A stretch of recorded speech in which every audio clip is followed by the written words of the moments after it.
Bom, vamos aos fatos, né? Sobre tudo o que aconteceu depois da vitória contra o Operário. Sobre o jogo, sinceramente não tenho muito a falar para vocês. Eu tive que assistir ao jogo. Só depois estava envolvido no meu trabalho com relação a debate eleitoral. Depois assisti o jogo todo, por isso que eu nem quis gravar um vídeo muito rápido. Esperei. Talvez este seja o único vídeo do domingo, né? Porque eu percebi algumas coisas, e a gente checa algumas coisas, vendo o jogo, de que a gente não tem o que reclamar. A gente sabia que ia ser assim. A gente criava uma expectativa de que o Santos poderia apresentar um futebol muito melhor. O Campeonato Paulista nos criou esta expectativa. E quem cria grandes expectativas tem grandes decepções.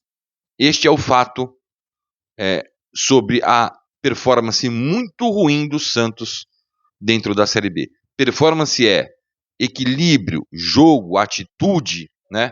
Condições técnicas, variações táticas, alternativas. A gente não teve na Série B e não vai ter. Já até comentei isso com vocês. Então, o lance não é falar sobre o jogo. Vitória, 3 pontos, liderança provisória até segunda, quando o Novo Horizontino recebe a Ponte Preta, e vamos ver no que dá. Restam 11 pontos em 9 jogos. Destes 9 jogos, 4 na Vila Belmiro para o Santos voltar à primeira divisão do futebol brasileiro. Ponto final. É isso. Alguns cheques que a gente tem que fazer. As substituições do Carille provam mais uma vez de que o elenco do Santos foi muito mal formado, né? O sofrimento, né? O campo dado ao adversário, outro cheque, né? Pode colocar o tiquezinho verde aí, que o Santos sempre entrega, acreditando na velocidade sempre do Guilherme, na transição rápida, que não acontece, ocorreu, né? E uma vitória conquistada rapidamente, com o gol do Juliano, e depois o sofrimento que já é tradicional para o torcedor do Santos durante todo o jogo, dentro ou fora de casa.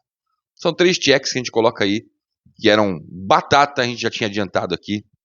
Eu até brinquei das substituições, até que o cara mudou só com o Rincon, colocando o Rincon no lugar do Juliano para fechar o time. Mas enfim, o que eu quero falar é do pós-jogo. Cara, a torcida, ela tem todo o direito, e eu falei para vocês, vai diminuindo. Não vamos ter 10 mil pessoas na Vila, e não tivemos 10 mil pessoas na Vila. Tá? O interesse pelo Santos vai escorrendo entre os dedos. Não adianta, não há interesse.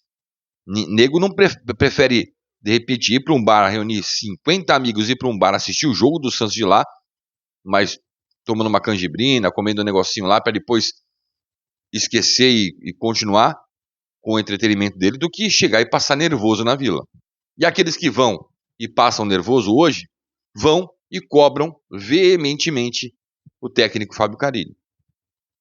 O Fábio Carille foi muito mais vaiado na vitória contra o Operário do que no empate com o Novo Horizontino.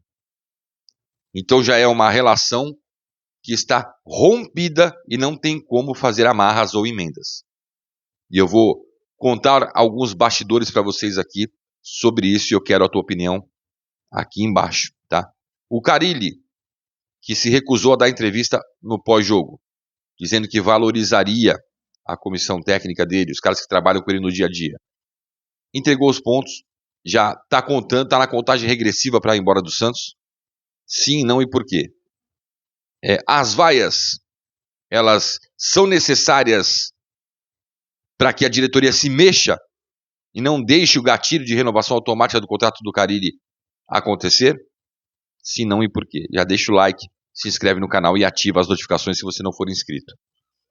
Eu acho que essas perguntas que eu fiz para vocês, elas têm respostas. Não sei. Eu entendo, eu compreendo a frustração do Fábio Carille com relação às vaias, porque assim, se você pega o cara que analisa números, o estatístico, ele vai falar que o trabalho do Carille é ótimo, super bom. Porque é o time que tem a defesa menos vazada, Só 20 gols sofridos no Brasileirão, em 29 jogos, menos de 1 gol por partida, muito menos. Tem 60% de aproveitamento dos pontos disputados, é uma média interessante, falando de estatística e projeções. Vem de 8 jogos sem perder, 4 empates e 4 vitórias, né? Então você faz esse recorte, você coloca o Santos na Série A com esse recorte, né?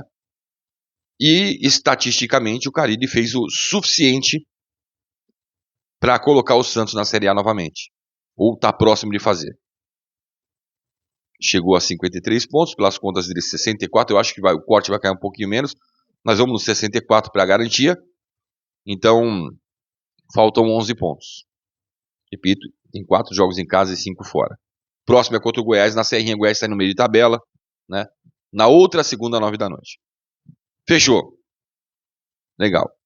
Essa parte aí, estatisticamente, o Carille trabalha com o regulamento embaixo do braço. Mas o torcedor do Santos não quer isso.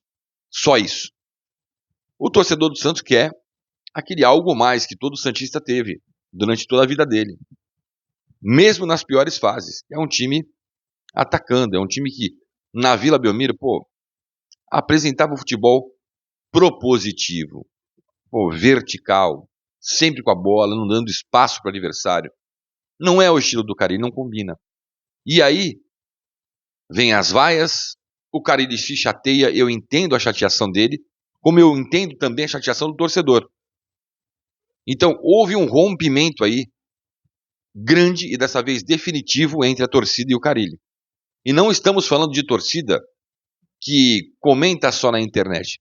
Estamos falando do que aconteceu dentro da Vila Belmiro, de torcedores que vão aos jogos, tá? Daqueles que estão lá presentes. A insatisfação, ela é gigantesca. Há uma insatisfação da diretoria também, claro que há. Esperavam mais. Embora tenham também ajudado a entregar pouco para o Carille. Mas não adianta a gente ficar aqui remoendo a montagem do elenco, porque se entregasse um pouco mais para o Carille, talvez ele não fizesse esse mais, ele fizesse o suficiente que ele entende para voltar à Série A.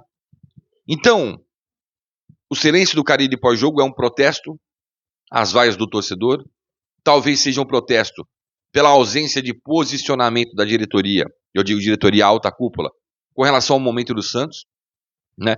E há uma defesa do treinador.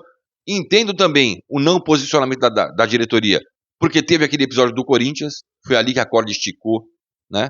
E tentaram emendar, e muito também por culpa do senhor Fábio Carille, que preferiu não falar nem que sim nem que não, e ficou quieto e abriu margem para muita coisa.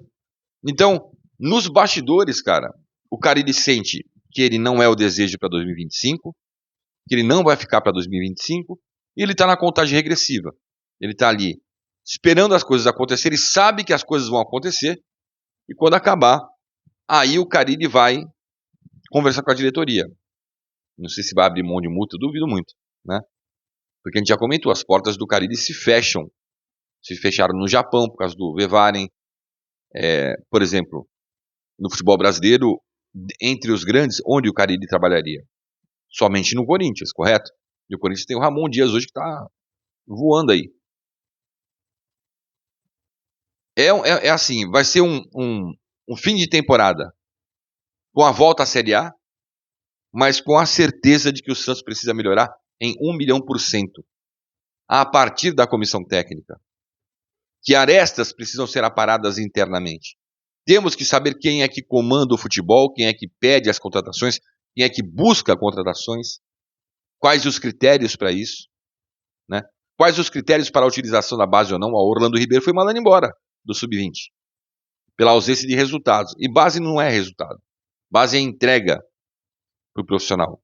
E não estou falando que eu sou a favor da permanência do Orlando, acho que já deu o prazo dele ali, né? Acho que o Helder Campos deveria ter a oportunidade. Também não sei se ele vai querer, não sei, talvez se venha o Elano, se fale para comandar o Sub-20. O Elano que foi formado no Guarani e no Santos e que conhece, enfim.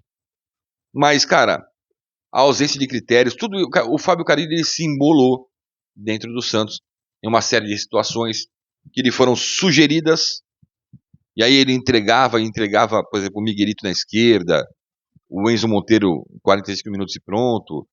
Enfim, o Matheus Xavier chegou, ele não comemorou o gol contra a Chapecoense. Cara, uma série de coisas que foi minando o torcedor. O cara tem que entender também que ele minou o torcedor, né, a se voltar contra ele. E o torcedor, na vida, o time, ele não perdoa, cara. E não foi, eu vi o torcedor esse ano vaiando o time na Vila contra o Novo Horizontino, não foi só o Carille, foi o time inteiro vaiado. Ontem eu não estava lá. Não deu para saber se o time foi vaiado também, mas o Carille foi muito hostilizado, porque o Carille é o que tá com o xizinho na testa do torcedor. O torcedor mirou na testa do Carille, é ele que tá na mira ali, e ele entendeu isso e tá na contagem regressiva. Eu acho que a partir de agora o Carille vai falar menos para chegar mais rápido ao objetivo e seguir a vida. É um fim de ano pro Santos que vai alcançar o objetivo dele, mas melancólico, tá? Melancólico. De muita decepção pro torcedor. Por tudo que envolveu essa Série B. Por tudo que se criou de expectativa e o que se entregou em campo. Decepcionante com relação à direção, comissão técnica e jogadores. Vai terminar de volta à Série A, mas de uma maneira muito melancólica. Muito triste ver o Santos jogando como um time covarde, né? Jogando só por um gol, achando que está goleando, enfim, né? Não importa mais quem está na arquibancada, o que importa é o regulamento. Eu entendo, mas não é o que eu esperava. Acho que não é o que você esperava. E o Fábio Carille também, como técnico, ele tem lá suas pataquadas que apareceram, foram evidenciadas no campeonato mais longo de pontos corridos, que é o brasileiro. Se ele vai ficar calado, ok. Às vezes é melhor ficar calado mesmo, porque falando pode irritar mais o torcedor. Se o torcedor vai parar de vaiar, talvez se o Santos rapidamente atingir o objetivo, o torcedor nem vá mais ao estádio. Espere o ano de 2025 e espere, né, e cobre a diretoria por mudanças e um planejamento muito mais na linha do que é o Santos do que foi. Agora é a hora da gente caminhar para voltar à Série A. E quando voltar à Série A, tira a Série B da cabeça. Arranca essa mentalidade covarde, estapafúrdia e ordinária de jogar do jeito que o Santos joga. Um abraço, valeu.